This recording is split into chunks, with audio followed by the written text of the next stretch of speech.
Hello दोस्तों, स्वागत है आपका डीसीसी में। आज हमारी इस वीडियो में हम क्लास 10th मैथ्स चैप्टर 3 की एक्सरसाइज 3.1 के क्वेश्चन नंबर 4 को सॉल्व करेंगे। दोस्तों इससे पहले जो क्वेश्चन है, क्वेश्चन 3, क्वेश्चन 2 और क्वेश्चन 1 इन सभी को हमने पिछली वीडियो में सॉल्व कर दिया है। आप वहां पर जाकर के देख सकते हो। साथ ही मैंने इंट्रोडक्शन वीडियो भी अपलोड किया है इस चैप्टर का, तो आप वहां पर जाकर पहले इंट्रोडक्शन वीडियो देखिएगा ताकि आपको पता चल सके कंसिस्ट क्या होता है, इनकंसिस्ट क्या होता है ना। क्योंकि सारे क्वेश्चन जो हमने किए, क्वेश्चन नंबर 2 इसमें भी यही पूछा था कंसिस्टेंट क्या है, इनकंसिस्टेंट क्या है। फिर सेकंड क्वेश्चन नंबर 3 में भी यही पूछा था, कंसिस्टेंट और इनकंसिस्टेंट का बताना है। और क्वेश्चन नंबर 4 में भी यही बताना है, which of the following pair of linear equations are consistent या इनकंसिस्टेंट। मतलब जो हमें इक्वेशंस दे रखी हैं कौन सी कंसिस्टेंट है और कौन सी इनकंसिस्टेंट है। इफ कंसिस्टेंट, यदि कंसिस्टेंट है, ऑब्टेन द सॉल्यूशन ग्राफिकली, तो हमें इसका सॉल्यूशन ग्राफ के द्वारा बताना है। मतलब हमें एक्स और वाई की वैल्यूज को फाइंड करनी है। सबसे पहले तो हम इसको कंसिस्टेंट और इनकंसिस्टेंट को शॉर्टली समझ लेते हैं क्या होता है। इस टेबल में मैं आपको शॉर्ट में बता देता हूँ। किसी इक्वेशन का सॉल्यूशन या condition a1 upon a2 is not equal to b1 upon b2 आती है तो वो कंसिस्ट होगा। a1 upon a2 equal to b1 upon b2 equal to c1 upon c2 आता है तो कंसिस्टेंट होगा। a1 upon a2 b1 upon b2 और c1 अपॉन c2 इक्वल नहीं होगा तो वो पैरेलल लाइन होगी, और पैरेलल लाइन जब भी आएगा तो कोई सॉल्यूशन नहीं होगा, और किसी भी सॉल्यूशन का नहीं होना मतलब इनकंसिस्टेंट होना होता है। दोस्तों अगर इतनी सी बात आ गई हो आपकी समझ में तो अच्छी बात है। यदि नहीं आई हो तो आप इंट्रोडक्शन वीडियो और इसके पहले जो क्वेश्चन सॉल्व कराए हैं वो वीडियो देखिए, आपको और अच्छे से समझ में आ जाएगा। वैसे तो अब ये इसके क्वेश्चन यदि सॉल्व करेंगे हम तो आपको वैसे ही समझ आ जाएगा, तो आप बने रहिए। इस क्वेश्चन को समझते हैं। पहला क्वेश्चन है 2x plus Y equal to 5, 2x plus 2y equal to 10। तो इसको हम लिख लेते हैं कॉपी में। चलिए क्वेश्चन नंबर फर्स्ट का पहला क्वेश्चन लिख लेते हैं। x plus Y equal to 5, ये हमारी इक्वेशन फर्स्ट है, और यहीं पे लिख लेते हैं इक्वेशन सेकंड।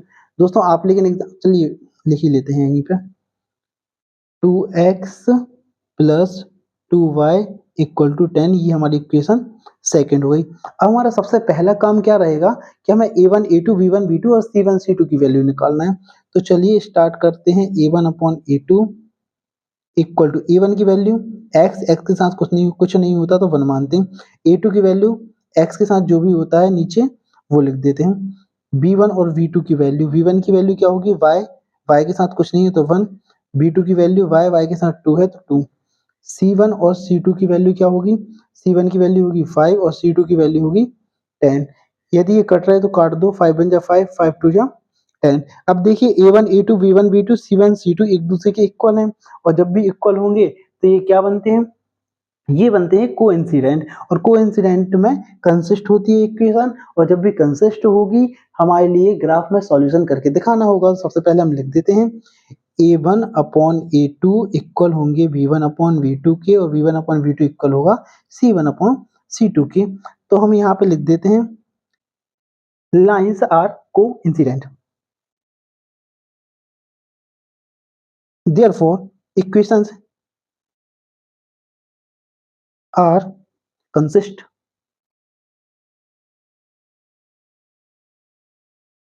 अब यदि कंसिस्टेंट हो रही हैं तो हमें ग्राफ में सॉल्यूशन करना होगा। ग्राफ में सॉल्यूशन करने से पहले हमें जो दो इक्वेशन दे रखी हैं, इन दोनों इक्वेशन में से फर्स्ट इक्वेशन में x और y की 2 वैल्यूज निकालेंगे, और सेकंड इक्वेशन में से भी हम x और y की 2 वैल्यूज निकालेंगे। तो सबसे पहले हम निकाल ही लेते हैं इक्वेशन फर्स्ट के लिए, और ये रहेगा इक्वेशन सेकंड के लिए।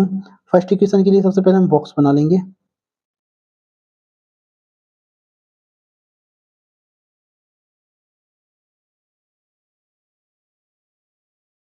अब इक्वेशन फर्स्ट को हम सबसे पहले एक्स वाई की दो वैल्यू निकालेंगे, तो इक्वेशन फर्स्ट को हम यहाँ पे लिख लेते हैं x plus Y equal to 5। थोड़ा सा मैं फास्ट करूंगा ना यहाँ पे। यदि हम x की वैल्यू 0 मानते हैं तो y की वैल्यू क्या होगी, तो x की वैल्यू हमने 0 मानी, y की वैल्यू हमें पता नहीं है, y की वैल्यू निकालना है, तो y का y इक्वल टू 5, y और 0 को प्लस करेंगे तो y इक्वल टू 5 ही आएगा, y की वैल्यू 5 आ गई। अब यदि हम y की वैल्यू 0 मानते हैं तो y की वैल्यू यदि हम 0 मानते हैं तो y की जगह पे 0 लिख देंगे हम, जैसे कि x प्लस 0 इक्वल टू 5, इन दोनों को प्लस करेंगे तो x इक्वल टू 5, हमें x की वैल्यू क्या मिल गई 5। ये हमारे दो वैल्यू निकल आई है ना इक्वेशन फर्स्ट से। इक्वेशन सेकंड लिख लेते हैं। इक्वेशन सेकंड से भी हम x और y की 2 वैल्यूज निकालेंगे। 2x plus 2y equal to 10। x की वैल्यू यदि मैं 2 मान लेता हूँ तो x की जगह पे 2 लिख देता हूँ प्लस 2y इक्वल 10, 2 2 जा 4, तो मैं डायरेक्ट नहीं लिखता हूँ, यहाँ पे मैं डायरेक्ट ये करता हूँ 2y इक्वल टू 10, 2 2 जा 4, यहाँ पे प्लस का आएगा तो यहाँ पे आगे माइनस का हो जाएगा, y इक्वल टू 4, 10 में से 4 माइनस होगा तो 6, 2 यहाँ मल्टीप्लाई हो रहा है, यहाँ पे डिवाइड हो जाएगा, 2 1 जा 2, 2 3 जा 6, तो y की वैल्यू क्या आ जाएगी, 3 आ जाएगी। तो हम लिख देते हैं y की वैल्यू 3। अब हमें एक और वैल्यू चाहिए, तो फिर से हम वही इक्वेशन सेकंड लिख लेते हैं, 2x plus 2y equal to 10। अब x की वैल्यू हमें दी 4 मान लेते हैं, 2x की वैल्यू यदि हम 4 मान लेते हैं तो क्या होगा, 2y इक्वल टू 10, 2 2 जा सॉरी 4 2 जा 8 प्लस 2y इक्वल टू 10,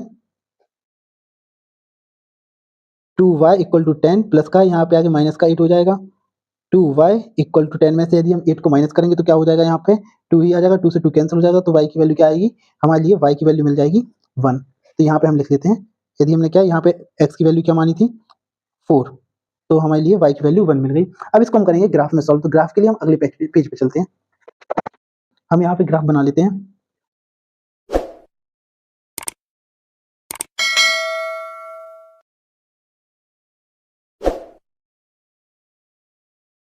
ये हमारी x एक्सिस, ये y एक्सिस, ये y डैश, ये x डैश, है ना। अब चलिए हमारा सबसे पहले इक्वेशन फर्स्ट से हमारे लिए क्या वैल्यूज मिली थी, इक्वेशन फर्स्ट से हमें मिला था 0 और 5, 5 और 0, तो हम कर लेते हैं 0 और y और 0 को रिप्रेजेंट कर लेते हैं। तो x की वैल्यू 0 तो ये रहा, y की वैल्यू 5, x की वैल्यू 0 है, y की वैल्यू 5 है, तो इसको हम क्या करेंगे, x की वैल्यू 0, y की वैल्यू 5, 5 कहाँ पे, ये रही, है ना, तो हम यहाँ पे रिप्रेजेंट करेंगे 0 और 5। अब सेकंड इक्वेशन, x की वैल्यू 5 ये रही और y की वैल्यू 0 ये रही, तो यहाँ पे हम कर लेंगे 0 और 5, इस पॉइंट को नाम दे देंगे, ठीक है। अब हम सेकंड इक्वेशन पे चलेंगे, x की वैल्यू 2 है और y की वैल्यू 3 है, x की वैल्यू 2 है और y की वैल्यू 3 है, मतलब ये रही यहाँ पे x की वैल्यू 2, y की वैल्यू 3, है ना।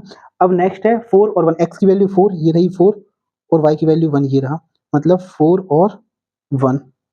अब हम क्या करेंगे, यदि हम यहाँ से एक लाइन खींचें, ड्रॉ करें, ये फर्स्ट इक्वेशन की लाइन ड्रॉ कर रहे हैं हम, यदि आप स्केल से खींचेंगे ना तो एकदम सीधी लाइन जाएगी, ये यही फर्स्ट इक्वेशन की लाइन है और यही सेकंड इक्वेशन की लाइन है। तो हम कह सकते हैं जब एक लाइन दूसरी लाइन के ऊपर जाती है तो क्या कहलाती है, वो कहलाती है कोइंसिडेंट। जब भी कोइंसिडेंट होते हैं तो मैनी सॉल्यूशन होंगे। किसी एक x और y की वैल्यू को हम डिफाइन नहीं कर सकते, क्यों, क्योंकि इसके मैनी सॉल्यूशन होंगे, क्योंकि एक लाइन दूसरी लाइन के ऊपर से ही गुजर रही है, कई सारे सॉल्यूशन होते हैं, तो इसका आंसर मैनी सॉल्यूशन। चलिए अब चलते हैं क्वेश्चन सेकंड की तरफ। क्वेश्चन सेकंड है x minus Y equal to 8, 3x minus 3y equal to 16। x minus Y equal to 8 equation first है, 3x minus 3y equal to 16 equation second है।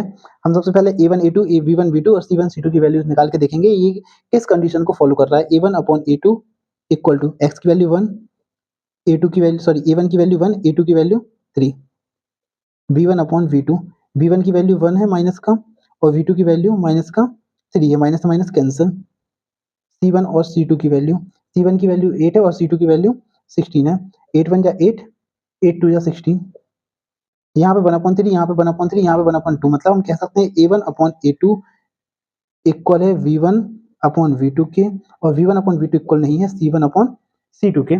इसलिए हम यहाँ पे कह सकते हैं लाइंस आर पैरेलल।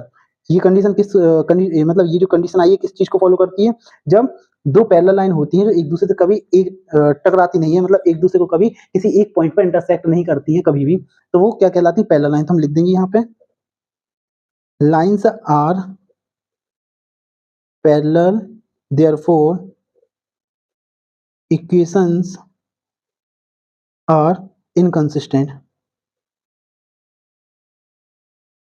दोस्तों यदि आपको वीडियो अच्छा लग रहा हो तो वीडियो को प्लीज लाइक करें और चैनल को सब्सक्राइब करें प्लीज, और अपने दोस्तों को जरूर शेयर करें। अब हम क्वेश्चन नंबर 3 को देखते हैं। 2x plus 5 minus 6 equal to 0, 4x minus Y minus 4 equal to 0। तो हम क्वेश्चन नंबर 3 को सॉल्व करेंगे।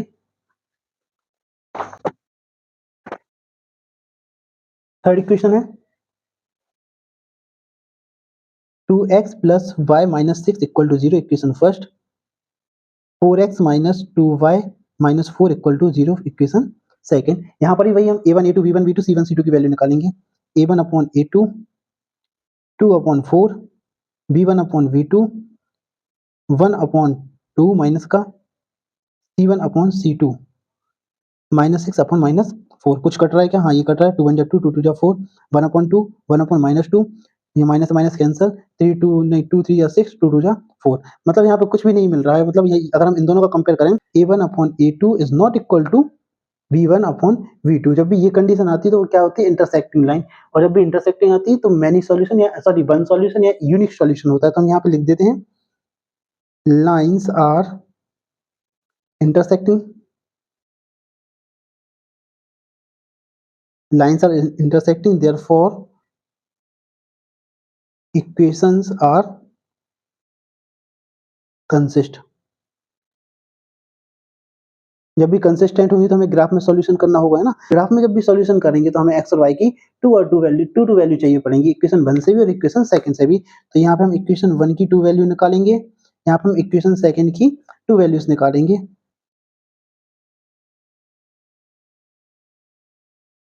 एक्स और वाई की 2 वैल्यू यहाँ निकलेंगी, एक्स और वाई की 2 वैल्यू यहाँ निकलेंगी। चलो इक्वेशन फर्स्ट को जल्दी जल्दी कर देते हैं। 2x माइनस वाई माइनस 6 से इक्वल टू किस साइड जाएगा? तो क्या हो जाएगा? प्लस का 6 हो जाएगा। ये देखिए इसमें -6 है, इक्वल टू किस साइड? इसको इस साइड ले जाएंगे तो प्लस का 6 हो जाएगा। ये अपन को करना है जब भी ये निकालें, ग्राफ निकालना होता है ना। अब यदि हम x की वैल्यू मानते हैं 3, तो 2 3 माइनस वाई इक्वल टू 6, 2 3 जा 6 minus Y equal to 6, minus Y equal to 6 में से 6 यहाँ पे प्लस हो रहा है, यहाँ पे आके माइनस हो जाएगा, y इक्वल टू 0 आ जाएगा, मतलब y की वैल्यू 0। ये माइनस है, माइनस यहाँ पे आ जाएगा तो 0 ना तो नेगेटिव का होता ना ही पॉजिटिव का, इसलिए हम 0 को अकेला लिख देते हैं। अब हम क्या करेंगे? सेकंड वैल्यू निकालेंगे x और y की। 2x minus Y equal to 6, ये हमने इक्वेशन फर्स्ट को फिर से लिखा है। अब यदि हम x की वैल्यू 0 मान लें, यदि हम x की वैल्यू 0 मान लें तो हमें क्या मिलेगा? 2 x की value 0 minus Y equal to 6। यदि हम इसका मल्टीप्लाई करेंगे 2 का 0 में तो हमें 0 ही मिलेगा, minus Y equal to 6, Y equal to 6, हमें y की वैल्यू क्या मिल जाएगी? 6। अब ऐसे ही सेकंड इक्वेशन निकाल लेते हैं। सेकंड इक्वेशन में से दो दो वैल्यूज निकाल लेते हैं। सेकंड इक्वेशन क्या है? 4x minus 2y equal to, minus का 4 है प्लस का 4 हो जाएगा, माइनस का 4 है इक्वल के इस साइड आएगा प्लस का 4 हो जाएगा। यदि हम x की वैल्यू यहाँ पे 0 मान लें तो y की वैल्यू क्या होगी? तो 4 0 माइनस 2y इक्वल टू 4, इसको करेंगे 0 आ जाएगा, minus 2y equal to 4, minus 2y multiply divide हो जाएगा, y इक्वल टू 4 अपॉन -2, काटेंगे तो y की वैल्यू क्या आ जाएगी? y की वैल्यू हमारे पास -2 आ जाएगी, यहाँ पे लिख दो -2। अब फिर से हमें x और y की वैल्यू निकालना है, तो 4x minus 2y equal to 4। अब यदि हम x की वैल्यू नहीं y की वैल्यू 0 मान लेते हैं, 4x माइनस 2y की वैल्यू मान लो 0 इक्वल टू 4।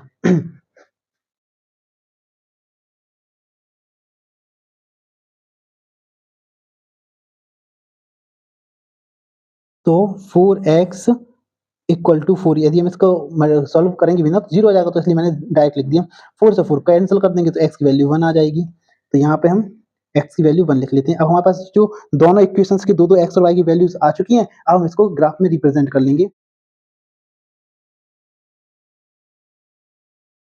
ये x एक्सिस, ये x डैश एक्सिस, ये y एक्सिस। अब हमारी इक्वेशन क्या थे? इक्वेशन फर्स्ट में जो x और y की वैल्यू आई थी वो सबसे पहले आई थी 3 और 0। तो हमारे पास 3 ये है और 0 ये है, तो हम इसी को नाम दे देते हैं 3 और 0।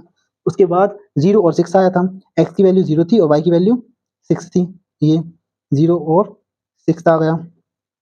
अब इक्वेशन सेकंड में x की वैल्यू 0 और -2 थी, x की वैल्यू 0 और y की वैल्यू -2, तो यहाँ पे लिख देते हैं 0 और -2। फिर एक और था 1 और 0, x की वैल्यू 1 और y की वैल्यू 0।